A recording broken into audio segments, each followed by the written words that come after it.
Magandang umaga po sa ating lahat, mga kapatid. Yes, the Lord is good. Malamig ang simoy ng hangin. December 1 po ngayon, mga kapatid. Kanina, 7:45 na. 7:45 na. Although, nagdatingan naman tayo lahat ngayon. At umabot naman tayo sa oras. Bago yung tinakdang oras ng pagkikita natin, meeting time natin sa Panginoon. Umabot naman tayo. Pero kanina, medyo record-breaking yun. 7:45 na po. Halos wala pa. Isang pamilya pa lang ang nandito. Marahil dahil malamig na talaga ang gising sa umaga. Medyo tayo ay napapasarap ng tulog. Ngunit, the more na nakaka-experience tayo ng ginhawa, kasi yung mga nakakaraang araw, napakainit, di ba? The more na nakaka-experience tayo ng ginhawa sa ating katawan, the more na dapat tayo magpuri at magpasalamat sa Panginoon. Dahil meron pa po tayong mga gantong klima na nararamdaman. Malayong-malayo po ito. Yung na-experience natin, na-enjoy pa natin ngayon, ay malayong-malayo. Doon po sa sinabi na ng Book of Revelation na mararanasan sa mga huling araw. So, mga kapatid, we are always being encouraged by God. Sinisigaw natin, yung chat kanina, lahat ng mic, hininga, purihin ang Panginoon. Yan yung encouragement o chant ng mga may hininga. Ibig sabihin, mga kapatid, ang nag-iisang chance natin para patuloy tayong magpuri, at least dito sa ating temporal na buhay, mga kapatid, is we still have that breath of life. Kung may hiling ka pa, kapatid, may chance ka pang magpuri. And we are being encouraged by God to give Him all the praises and worship, pagsamba, dahil may hilinga ka pa. Nakakatakot kaya kung humihinga ka pero hindi ka marunong magpuri, sumamba sa Panginoon. Pakinggan mong mabuti, kapatid. Ang pwede lang magpuri sa Panginoon, sumamba sa Kanya in this temporal life, ay yung mga tao may hininga. May hininga ka ba? May hininga ka ba? Paano kung wala ka ng hininga? Wala ka ng chance na magpuri. So while we have this gift from God, which is the breath of life, yung paghinga natin, mga kapatid, may chance tayo, may privilege tayo. It is more than privilege than responsibility.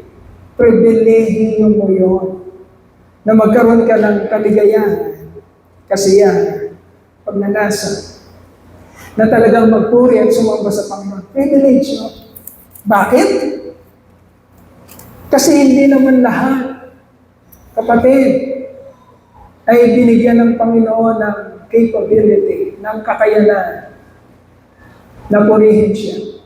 Hindi lahat naman ng taong nabubuhay, may hininga, ay merong pribilehiyo na talagang magpaamot, magbigay ng papuri at pagsamba sa Panginoon. Lahat lang ng may hininga,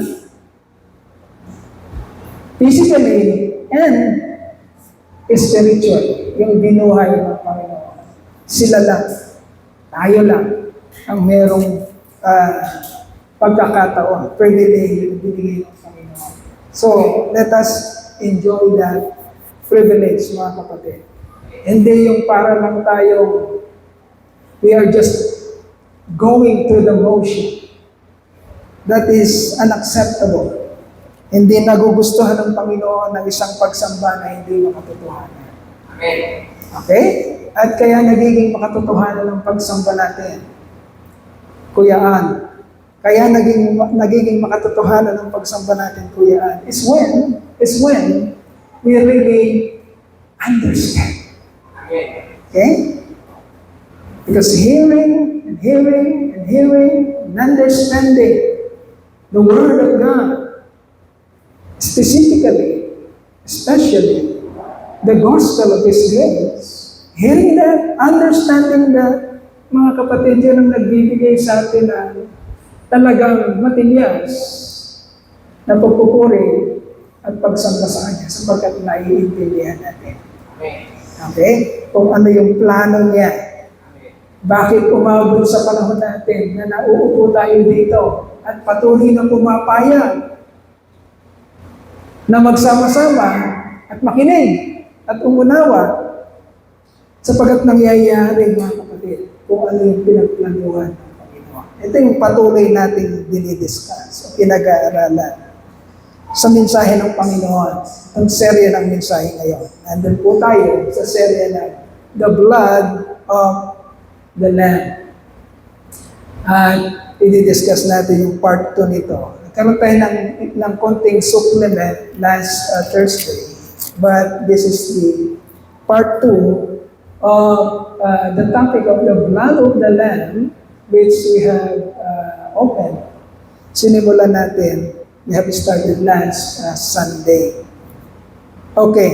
Ang teksto po natin, mga kapatid, ay makikita po natin sa aklat ng Exodus. Exodus chapter 12, verses 31 to 42. Exodus chapter 12, verses 41 to 32. Aklat ng Exodo, Kabanata 12, mga talatang 31 hanggang 42. The blood of the Lamb. Okay. If you have your Bible, kunin niyo po, basahin po natin. At kung hindi niyo dala, subaybayan niyo po ang pagbabasa natin na nakapost po dito sa ating pong screen. Exodus chapter 12, verses 31 to 42. During the night, okay, bago natin basahin, mga kapatid. Ito na po yung time na dumaan na ang destroyer. Tapos nang dumaan ang destroyer. Pinuksa na niya ang Egypt, pero nilagpasan niya. Nilagpasan ng diluvyo, nilagpasan ng destruction ang Israel. Okay? After that, o yung gabi na yun, pagkatapos ng pangyayari na yun, ito na yung susunod. Yung scenario na ito. So listen very carefully. So during the night, Pharaoh summoned Moses and Aaron and said, "Up! Leave my people! You and the Israelites, go! Worship the Lord as you have requested. Take your flocks and herds as you have said, and go! And also bless me." The Egyptians urged the people to hurry and leave the country. For otherwise, they said, we will all die.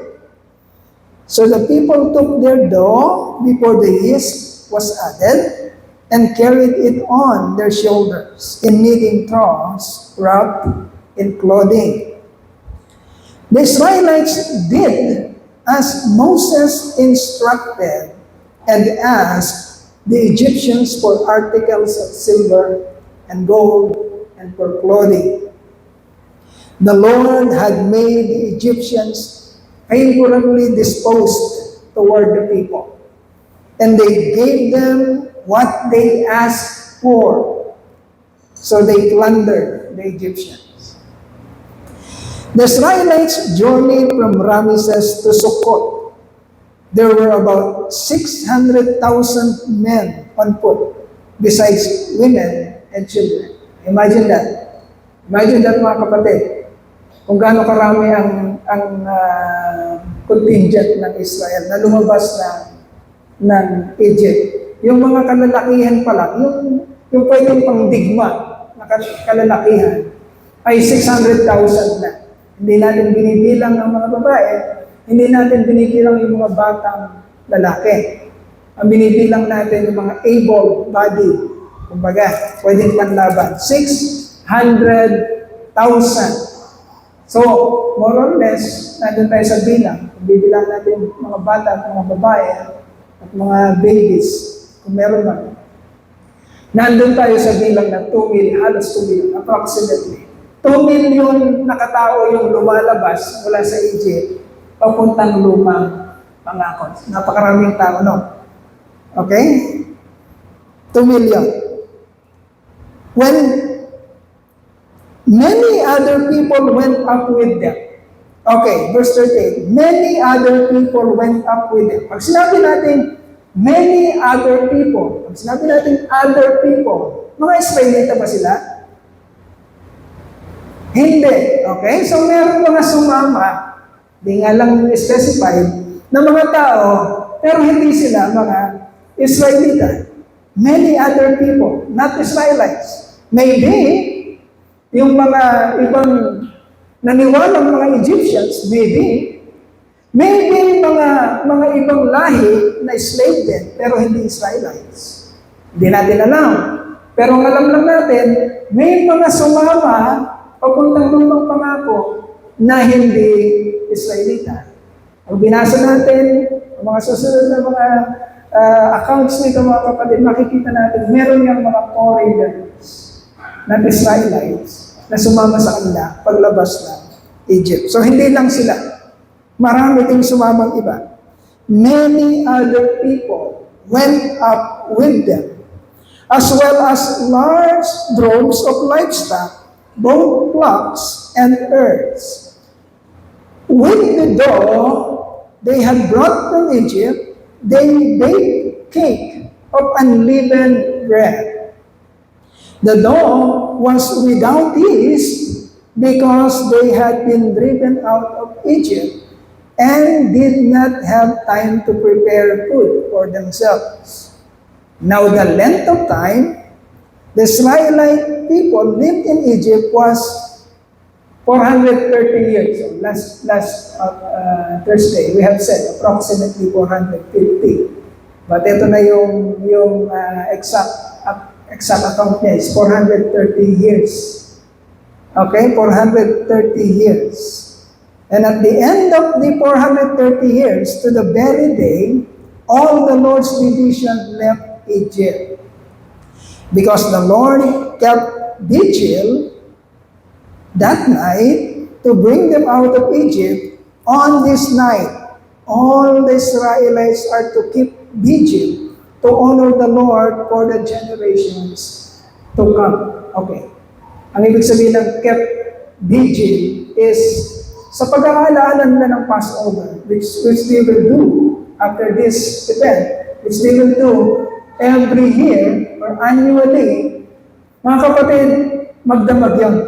Ang ibig sabihin ng keep vigil, ibig sabihin, gising ka, nagpupuyat ka, nagbabantay ka, you are watching, parang gano'n.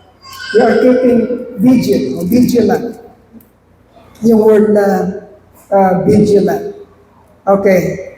For the generations to come. Okay, mga kapatid. So makikita natin yung pagkakaiba ng sinapit ng mga taong naniwala at yung mga taong hindi naniwala sa ating Panginoon, which is very devastating. Nakita natin kung paano iningatan ng Lord ang Israel at na-devastate o na-destroy ang Egypt, which is the typology. Ito yung mangyayari, mga kapatid, sa huling panahon. Kaya tayo nagsusumikap ngayon, mga kapatid, na magpatuloy, na makaunawa, patuloy na tumugon, patuloy na maniwala sa ating Panginoon, sapagkat tinuturo sa atin, ayaw ng Lord, nasasapitin natin ang the same destruction, listen very carefully, na sinabi ng mga Ehipto. Maaaring hindi natin naiintindihan yung lalim noon. Maaaring dahil sa pagkalublob natin, maaaring dahil sa masyado nating pansin sa mga bagay na temporal, sa mga bagay na material, sa mga bagay na pangkasalukuyan, maaaring hindi natin masyadong natatapunan ng pansin, mga kapatid, yung seriousness. Pakinggan yung mabuti. Yung kahindik-hindik na sasabitin ng mga taong ayaw umunawa at binabaliwala ang kalooban ng Diyos. Maaring tayo hindi natin nalalaman. But when we look, when we study, when we see what our God, our Lord Jesus Christ has done, kapag nakikita natin mabuti yun, isipin natin, bakit ginawa ng Panginoon? Bakit kailangan niyang mag-mission dito sa lupa?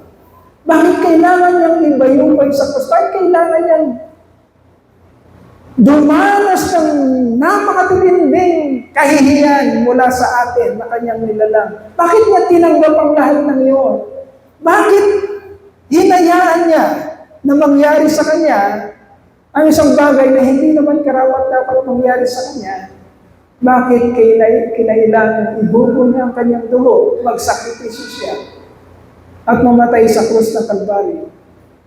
Kapag hindi natin naiintindihan, titignan lang natin gano'n. Pero pag lumalim, binigyan tayo ng pagkakataon ng ating Diyos na lumalim ang ating pansin patungkol sa kahulugan, motibo, bakit na ginawa yan, makikita natin yung seriousness ng dahilan bakit kailangan mamatay ang Panginoong Jesucristo sa krus ng Kalbaryo. Of which, somehow, sa panahon ng Exodus, pakinggan natin mabuti, of which, somehow, sa panahon ng Exodus, pansamantali, dahil nakita ng Israel, first hand, yung mga kahindik-hindik na pangyayari, yung mga matitinding miracles, maaaring naintindihan nila yung bigat ng sitwasyon. Kaya for the succeeding thousands of years, pumapayag sila na gawin kung ano yung pinag-uus ng Diyos. Bagamat hindi nila napiperfecto, pero dahil sa istorya na yun na nangyari sa Exodus, nagkaroon sila ng malalim na motivation bakit sila sumusunod sa Diyos. Dahil nakita lahat, narinig yung tindi, yung gravity, mga kapatid, ng puot ng Diyos nung gabi na yun. Nung ang buong bansa ng Egypt ay nagngangaw-ngawan, wala kang marinig kundi iyawan at iyakan. Mula sa palasyo, hanggang sa mga alipin, hanggang sa mga baryo, sa lahat, ang maririnig mo ay ngaw-ngawan. Ito ay maliit na example. Mga kapatid, listen to this. Ito ay maliit na example as compared kung ikukumpara sa araw ng Panginoon na siguradong darating sa sandaigdigan. At dahil ang ating Diyos ay siyang bukal ng pag-ibig, siyang bukal ng kaawaan, niloob niya dahil napakahirap para sa kanya na tingnan yung araw na yon.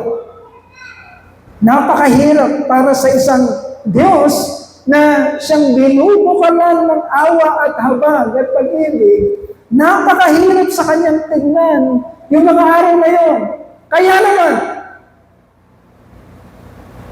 dahil doon, siya ang nagbigay ng sakripisyo para hindi ito sapitin ng mga tao. Titingin, makikinig, maniniwala, at susunod sa Kanya. Nakakaawa, kahabag-habag ang itsura, mga kapatid, ng sangkatauhan na hindi magtatapon ng pansin. Mga taong ipipilit ang kanilang mata at tainga sa mga salita at kalooban ng Diyos. Ayaw nating mangyayari yon sa ating iglesia.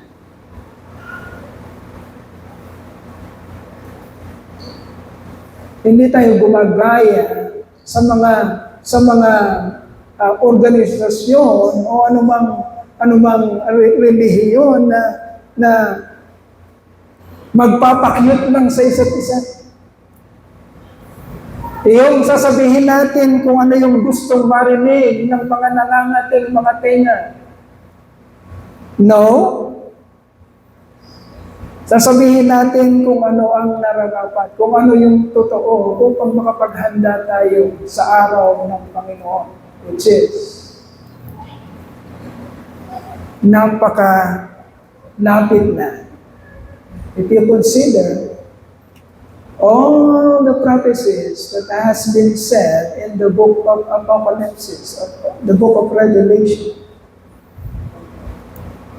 halos nangyari ng lahat, mga kapatid. Naghihintay na lang tayo ng takdang panahon. So, why we are studying the Passover? Because we want, my dear brethren, we want to be included in those people, to those people whom God will pass over.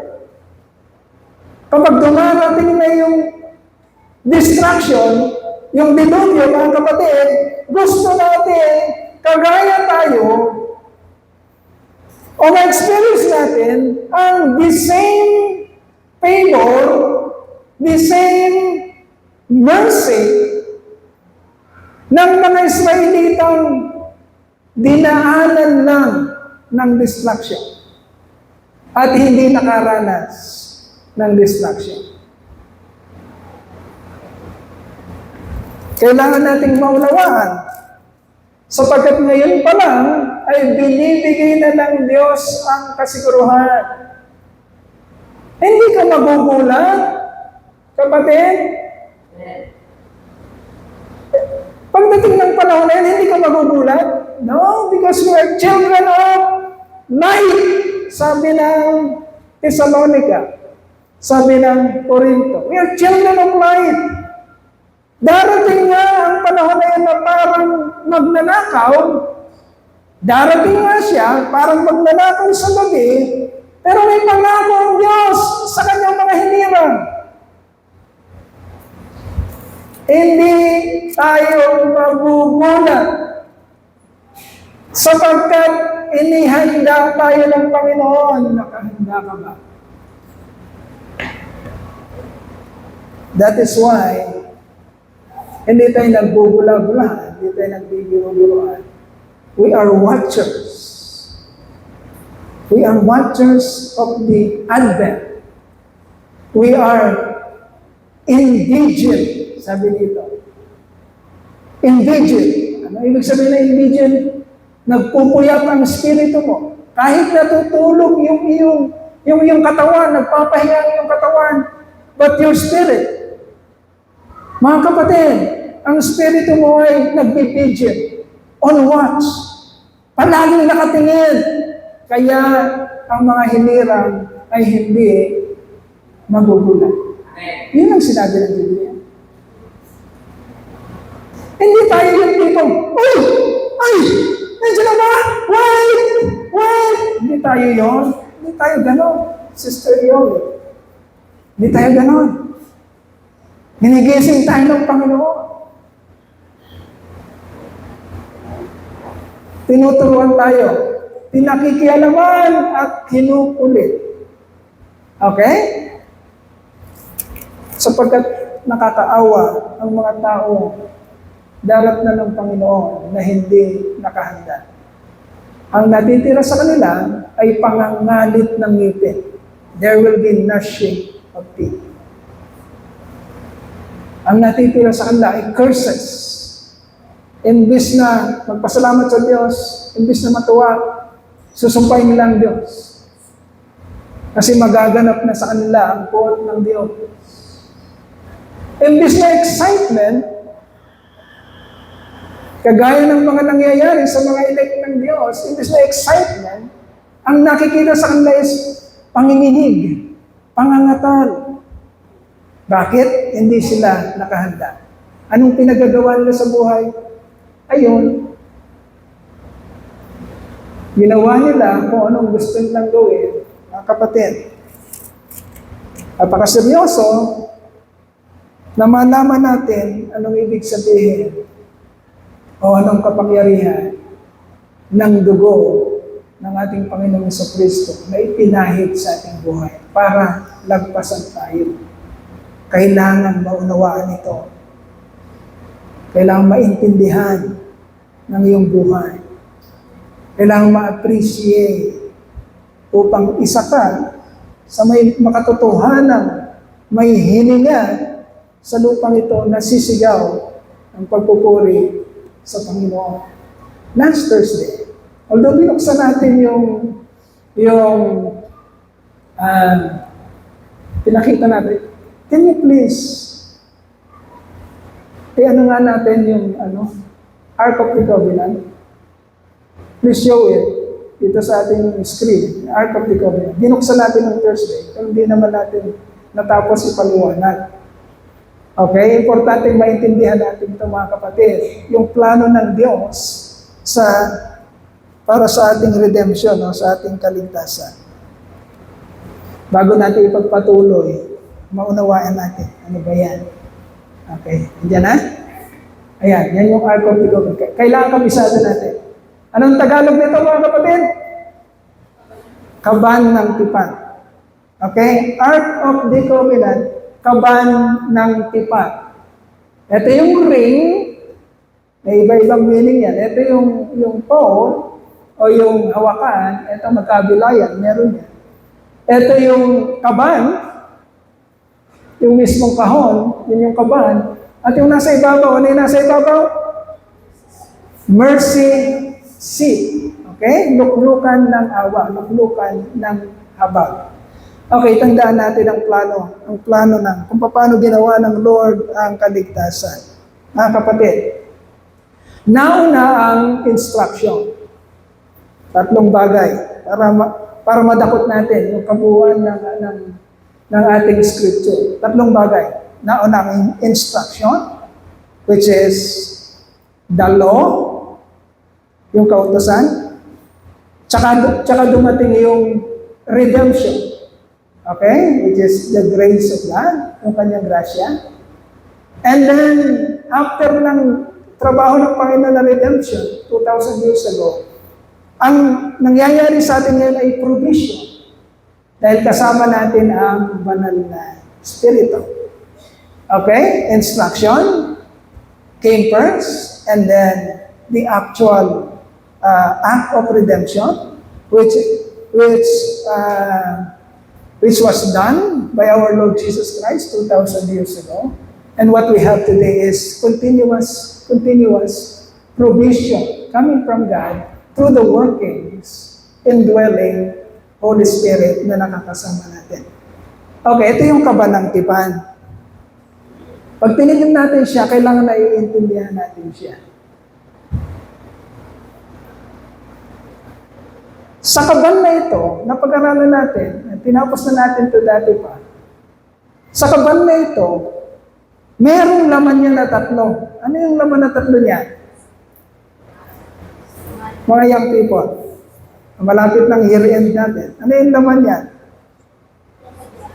tungkol ni Aaron, tuyo na kahoy, pero nagkaroon siya ng buds, naging sariwa siya, nagkaroon siya ng talubog, ng suhay, tungkol, and then, ano pa?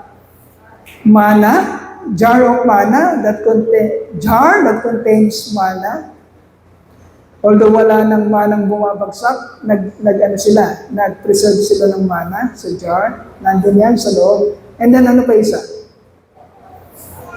Yan, the Decalogue. Yung 2 tablets of stone, hindi na ito yung original, then nabasag yung original, nung pagbaba ni Moses sa Mount Sinai, nakita niya ang mga tao, sumasamba na sa baka, nilabas ng Lord mula sa pag-alipin sa Ehipto para sumamba sa Kanya, and then umalis lang sandali si Moses, pagpakit ng Mount Sinai. Pagbaba niya, meron ng dinudyos na baka.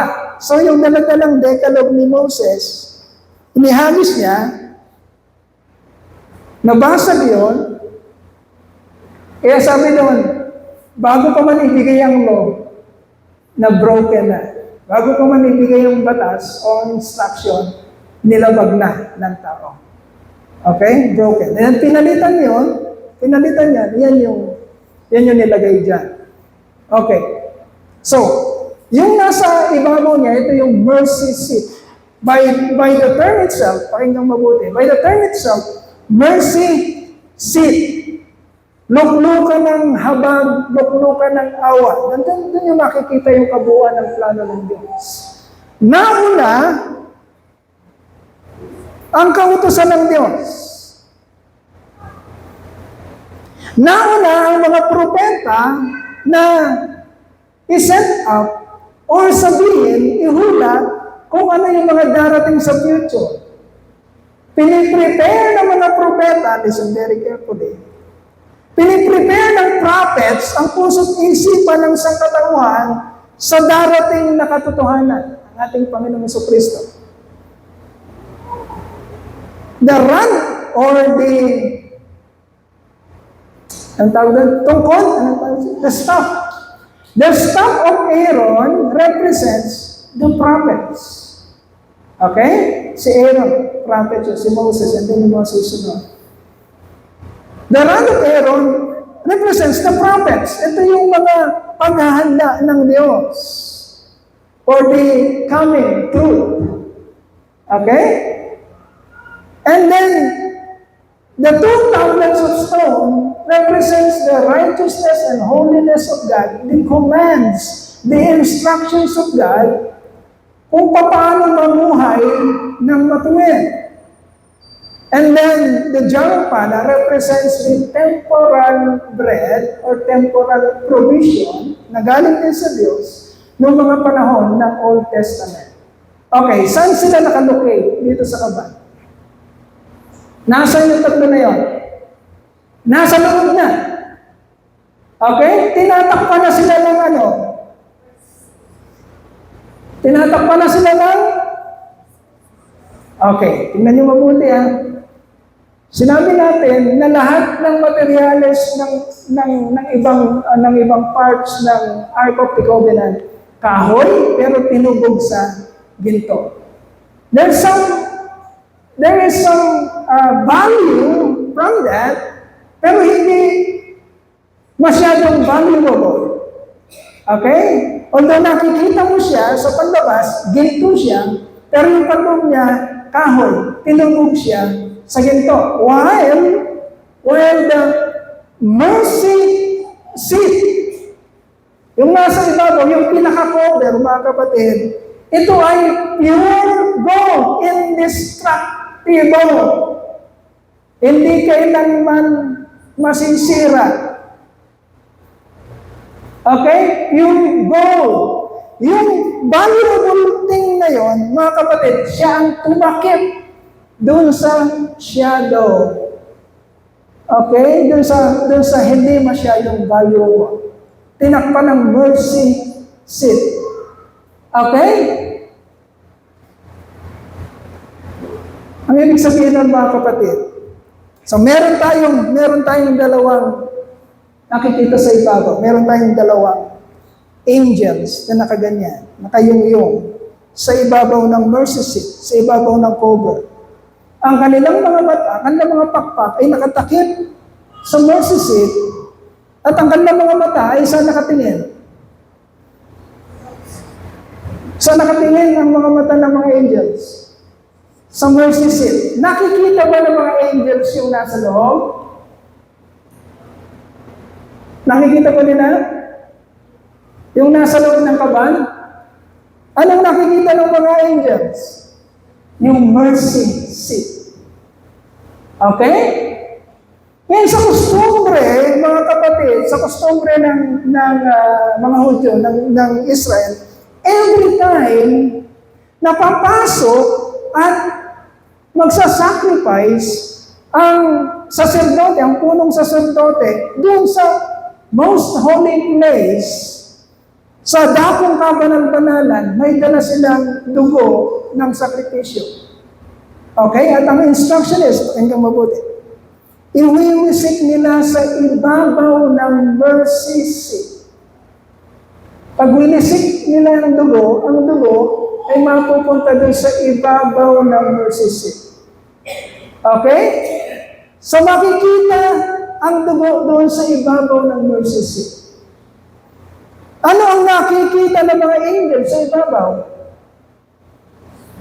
Yung dugo, by that virtue, mga kapatid, by that virtue, ang kaligtasan ng Israel sa Passover, ang sabi ng Diyos, ang instruction sa mga angels, pag pinadala ko ang angel of destruction sa Egypt, at nakita nila ang dugo, lalagpasan nila ng destruction ang mga bahay na ang dugo ng sakripisyo ay nakapahid sa hamba ng kanilang mga tahanan. At the same time, typology, kahawig, example, shadow of what God will do sa kanyang panahon, sa huling araw. Mga kapatid, ang iyong kaligtasan ay hindi nababatay sa 2 tablets of stone. Nasa lang 2 tablets of stone? Nasa loob. Ang iyong kaligtasan ay hindi nakabatay sa temporal na mga bagay dito, temporal provision, jar of manna, nasa loob. Ang iyong kaligtasan ay hindi nakabatay sa kung anong sinasabi ng mga propeta sa Old Testament, the rod or the staff of Aaron, nasa loob, na nagpasan ka ng destruction, angel of destruction, because the angel that will destroy humanity on that day will only look for what? The blood of the sacrifice which is shed in the mercy seat of God. Ang kaligtasan mo, kapatid, ay nakabatay sa awa ng Diyos sa iyo, pero ang kanyang kaawaan does not come very cheap. Naawa siya, hindi niya kinalimutan ang kanyang righteousness, ang kanyang katarungan. Hindi niya sinabi, okay, sige na, aawa ako. Sige na nga, which, no? In-address pa rin niya ang kanyang katarungan sapagkat ang sinasabi ng kautusan, there must be blood. Sapagkat, pakinggan mabuti, ang kabayaran ng ng kasalanan ay kamatayan. Somebody must die. Para mahugasan, mabayaran ang kasalanan, kailangan may mamamatay. This was depicted in the Old Testament. There was always a sacrifice. There was always must shed blood. Kailangan merong killing palagi sa Old Testament. Kailangan may pinapatay. Kailangan may binubugong dugo para sa paghuhugas ng kasalanan. Sa pagbabayad ng kasalanan, although hindi Old Testament, hindi nababayaran ng kasalanan. Pinapakita lang nito na ganon ang requirement ng langit. Kailangan maintindihan ng bawat isa, ang mga tao na buhay noong unang panahon, sa panahon natin yan, that there must be blood for the redemption. Okay? At yun ang ginawa ng ating Panginoon. Naawa siya. That is the mercy seat. Luklukan ng habang, pero hindi natatapos sa kanyang awa. Ang kanyang awa ay nalakipan ng kanyang katarungan, at ang katarungan ay nakamit ng Diyos, hindi dahil sa ating pagsunod, kundi sa kamatayan ng ating Panginoon Kristo. Natuloy ang kamatayan. Meron pa rin nabatay, meron pa rin dugo na naibugo, na na-sprinkle sa mercy seat of God. Meron pa rin dugo, pero hindi natin dugo. Yun ay dugo ng sakripisyo. At doon nakatingin ang mga angels of destruction. Lalagpasan nila ang mga taong merong bahid o pahid ng dugo ng Panginoon sa Kristo. Okay? Ganun na nangyari, mga kapatid, sa Passover. Although there is, or there was, an instruction, gantong gagawin nyo, mga Israelita, gantong gawin nyo, ginawa naman nila, pero hindi tumingin ang angel of destruction sa kung ano yung mga pagsunod nila. Ang tinignan ng angel of destruction, kaya nilagpasan ng bahay, is only the blood. Sabi ng Panginoon, kapag nakita ko ang dugo na nakapahid sa hamba ng mga pintuan, lalagpasan ko ang bahay na iyon. Okay?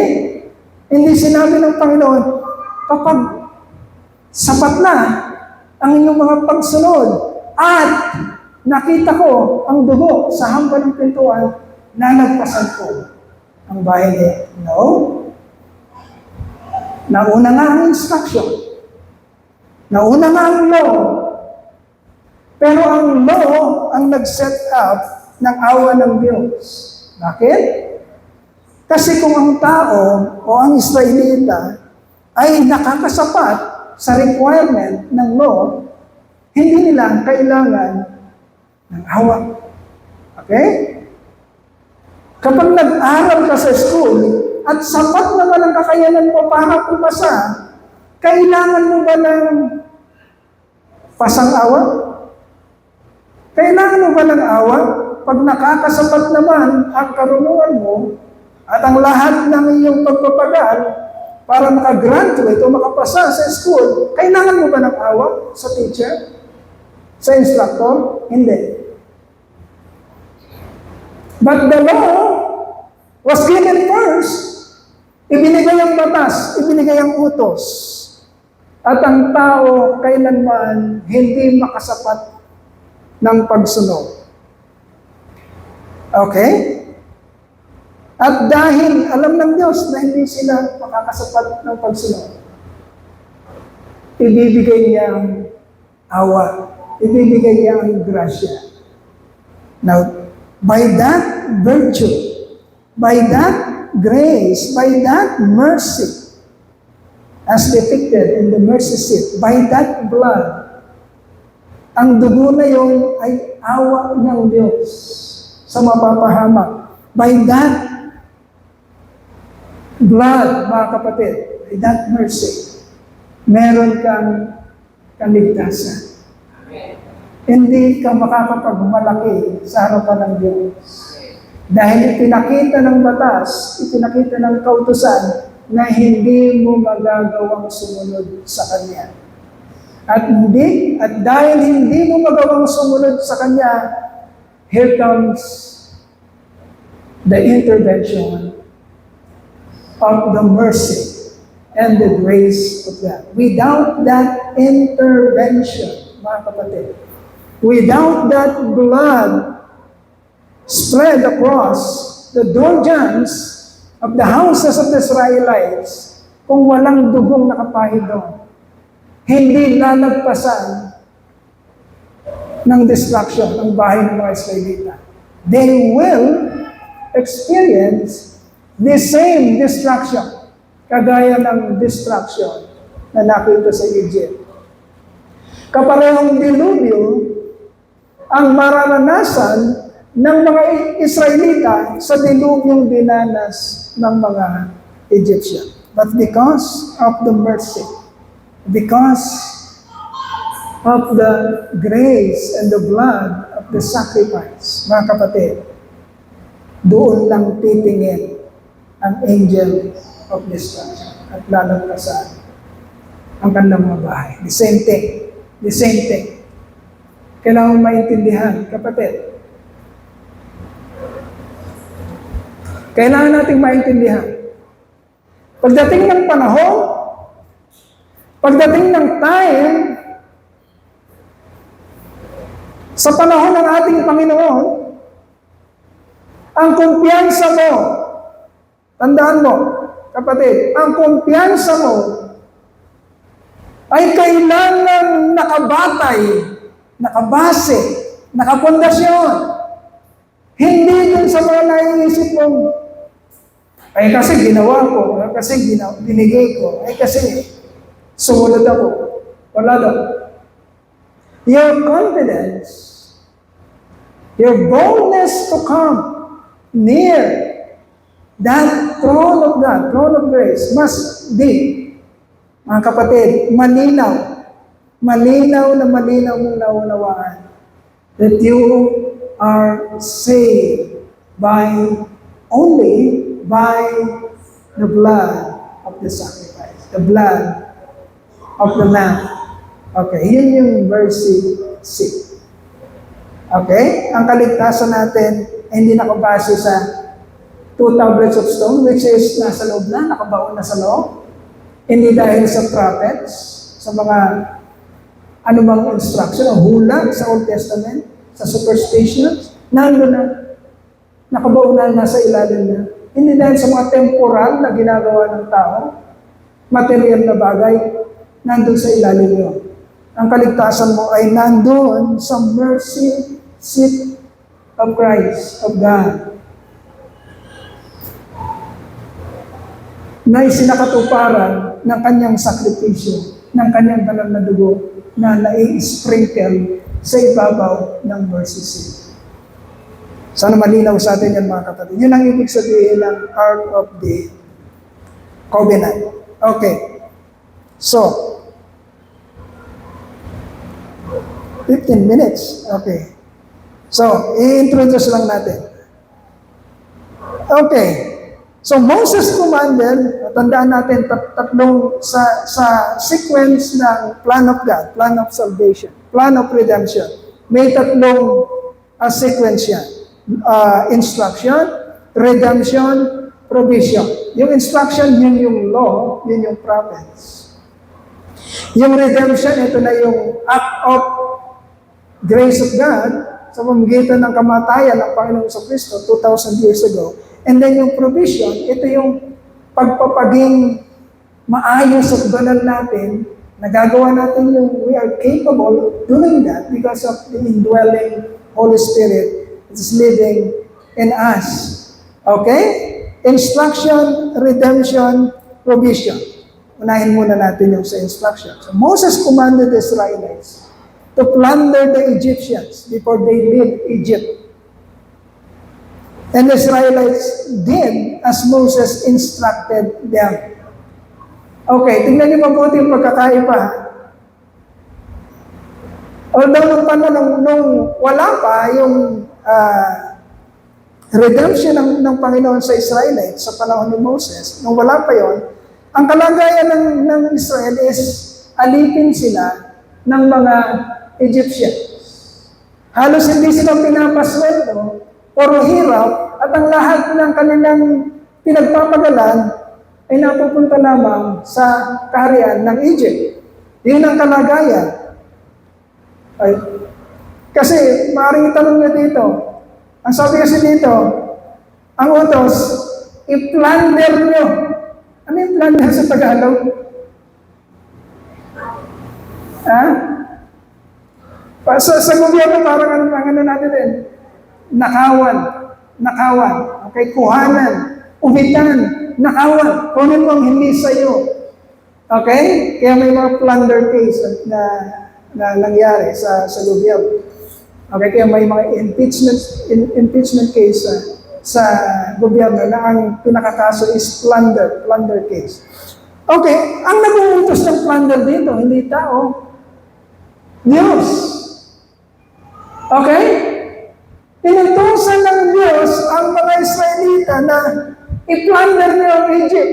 Kunin niyo ang kanilang yaman. In the first place, mga kapatid, sinong alipin? Sinong nagtatrabaho? Sino nagpapagal? Nagpapagal sila nagtatrabaho sila para magkaroon ng yaman. Napapunta ba sa kanilang yaman? Pakinggan mabuti. Silang nagtatrabaho pero napupunta ba sa kanilang yaman ng pinagpapagala nila? Kanino napupunta? Pero kaninong trabaho? Nung nakapag-acquire ng maraming yaman ng Egypt, kaninong trabaho yun? Pero hindi sila ang nagkakamit na. Okay? Tingnan nyo mabuti.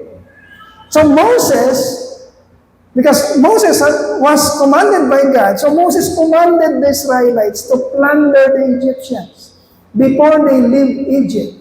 And the Israelites did. Sumunod nga sila as Moses instructed them. Makikita natin yung instruction sa Exodus chapter 11 verses 1 to 3. At makikita natin yung actual na pagsunod ng mga Israelita doon sa utos ni Moses sa Exodus chapter 12 verses 35. Bakit inutusan ng Diyos na i-plunder? Pandalambong sa pandalambong sa yung plunder sa isang Tagalog na meaning. Bakit inutusan ng Diyos? Di ba masamang gano'n? Kuhanan o magnakaw? Ito yung kasagutan. Baka kasi dumako yan sa mga isipan niyo. Magkaroon kayo ng katanungan. So, God commanded Moses, and Moses commanded the Israelites to plunder the Egyptians because God is really the rightful owner of everything. Sinong may-ari ng kayamanan? Sino talagang may-ari ng kayamanan, mga kapatid? Ang Diyos. Sino may-ari ng sang-universo? Ang Diyos. Sino may-ari ng earth? Ang Diyos. Sino may-ari sa atin, mga tao? Ang Diyos. Hindi mo pag-aari yung sarili mo, pag-aari ka ng Diyos. Pag-aari mo ba yung mga anak mo? Hindi. Pag-aari yan ng Diyos. God is the rightful owner of all things. So when He asked, and when He commanded Moses, and Moses commanded the Israelites to plunder the Egyptians, God is only righteous to transfer anything He wanted. Dahil pag-aari niya yan, hindi siya masama kung itong pag-aari ko na ito, itatransfer ko naman dito. Kayang gawin ng Diyos yun. Pakinggan niyo mabuti. Kasi mamaya pupunta sa atin to. Sa application. Hindi pag-aari ng Egypt yan. In the first place, sinabi natin ang nangyari. Ang nagpapagal talaga dyan ay ang mga Israelita. Ang pinagpapagala nila, inaani ng Egypt. Doon pa lang nakita mo yung kawalan ng katarungan. And Israel was doing that for how many years? 430 years. Kaya yumaman ang Egypt dahil dun sa pagpapagal na yon. 430 years. Ilan ang workers ng Egypt na halos walang bayan? Ilan yung pinag-uusapan natin? 2 million people nagtatrabaho sa pabrika mo. Halos walang bayad. gaano kalaki yung sinasambang pera nito sa'yo. So merong ano daw, injustice. Okay? Now, God, the rightful owner of all things, kaya niyang i-desisyon. Although, parang sa tingin natin, ang totoong may-ari ay Egypt. Pero kung nininin mabuti, mga kapatid, ang nagpagandon ay ang Israel. At ngayon, ibibigay na ng Diyos ang hostisya. Ibibigay na ng Diyos ang hostisya. Okay? God transferred massive wealth. God transferred massive wealth and valuable things. Ganon kabilis. Nung gabi ng din na yun, itinransfer ng Diyos ang napakaraming yaman, mga mamahaling bagay mula sa Egypt, papunta sa Israel. God can do that. Kayang gawin ng Diyos yun. I can tell you.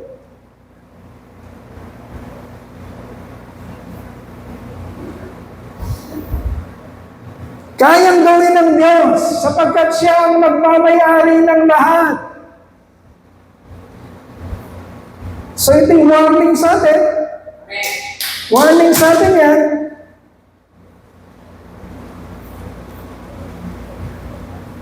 Beware of thinking, mga kapatid, huwag niyong isipin na kung anong meron kayo ngayon, ay bakit?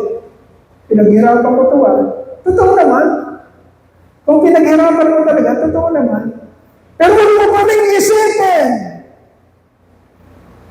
na ikaw ang owner. You are only a manager. Even your children. Kahit yung mga anak mo, hindi mo pagmamayari yan. Pero manager ka niya. That's why you must be a good, very good steward of the things na ibinigay sa'yo ng Diyos para i-manage mo. Ano man ang kalagayan mo. Because, kung hindi ka magiging mahusay na tagapagmaneho, ano yung steward sa Tagalog? Kung hindi ka magiging mahusay na katiwala ng mga bagay o mga tangkilik na hindi na bahala sa iyo ng Panginoon, ano ba yan? Be it your talent, your skills, your giftings, everything. Well, ano man yan, kung hindi ka magiging mahusay na katiwala niya, God can transfer that. Meron kang giftings, ayaw mong gamitin, God can transfer it. Sa mga taong magagamit niya at magbibigay sa kanya ng kaluwalhatian, kapurihan. Okay? Yan ang ibig sabihin. Baka yung binabasa lang natin, inutusan ng Diyos. Di ba masama yun? Ba't ninakawan nila ang Egypt? Pagka hindi natin pinag-aralang mabuti, di ba pag-aari ng Egypt yun? Sa kanila yun na. Bakit? Kinuha ng mga Israelita. Pag hindi mo pinag-aralan, di natin makikita. Okay? Yun na isang lesson, mga kapatid, sa atin. That God can transfer anything. Massive wealth, skills, giftings, ano mang power, fame, ano man. Dati ikaw ang nababayagpag, dati ikaw ang magaling, dati ikaw ang tinitingala, pero hindi ka naging mahusay, nakatiwala ng Diyos. God can transfer that things, valuable things that you call your own. Hindi sa iyo yun. Sa Diyos yun. Kapag ipunin ka lang ng Lord, kung ito yung para sa sarili mo, kapag ipunin ka ng Lord, kaya lang sinasabi ng Biblia, isang araw, Pag naipon mo na, sasabihin mo sa sarili mo, pwede na ako magpahinga.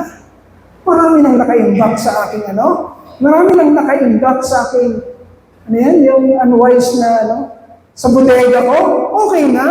Pahinga na ako, hayaan na ang buhay ko. Patungkol ka sa sarili mo, God can transfer that to God. We are not in control. God is in control. Okay? So be a good manager. Be a good steward of everything that God has entrusted to you. Ano man yan? Kapangyarihan. May kapangyarihan ka. Ginamit mo sa kabalastugan ng kapangyarihan mo. God can transfer that.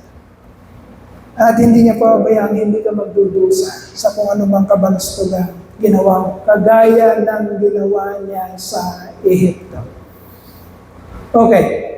So, mabibitin tayo. Bibitinin natin. Ang susunod natin kasi yung grace or yung redemption of which hindi ko tatalakayin sapagkat kakapusin tayo ng oras. For now, bigay po natin ang ating papuri at pasasalamat sa ating Panginoon. Palakpakan po natin ang ating Panginoon. Hallelujah, hallelujah, hallelujah.